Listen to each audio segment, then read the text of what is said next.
বন্ধুরা আসসালামু আলাইকুম এবং আপনাদেরকে ঈদ মুবারক। আপনারা সবাই কেমন আছেন? আমি তো অনেক ভালো আছি। তো আজকে হচ্ছে আমাদের সবার ফেভারিট ঈদ, তাও আবার কুরবানির ঈদ। মানে আমি তো অনেক বেশি খুশি, কিন্তু আপনারা অনেকটাই বলবেন যে আমার চ্যানেলে এতদিন ধরে ভিডিও আসেনি কেন। আসলে আমার চ্যানেলে একটা সমস্যা হয়েছিল, এই কারণে আমি এই কয়েকদিন ধরে ভিডিও দিতে পারি, কিন্তু এখন থেকে আমি আবার আগের মতো ভিডিও দিব।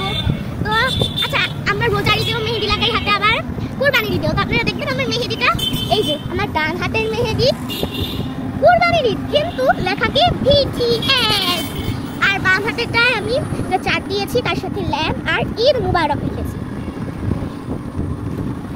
আর এই যে আংটিটা, এটা দিয়েছে আমার খালামুনি, আমাকে গিফট করেছে। আর এই যে আংটিটা, এটা আমি কিনেছি। আর এই যে বাটারফ্লাইয়ের ব্রেসলেটটা, এটা অনেক বেশি সুন্দর। এটার সাথে ম্যাচিং আছে just white colour and red colour. তো আজকে আমি যাবো KSP পিজা খেতে, আমার ফেভারিট। আর আপনারা কি আমার KSP একটা ব্লগ বানাবো সেটা দেখার জন্য এক্সাইটেড থাকলে ভিডিওটাকে অবশ্যই লাইক করবেন আর চ্যানেলটাকে সাবস্ক্রাইব করবেন। আপনারা যদি এক্সাইটেড হন আমার এই KSP তে যাওয়ার ওই ভিডিওটার জন্য। বাই, আল্লাহ হাফেজ, ঈদ মুবারক।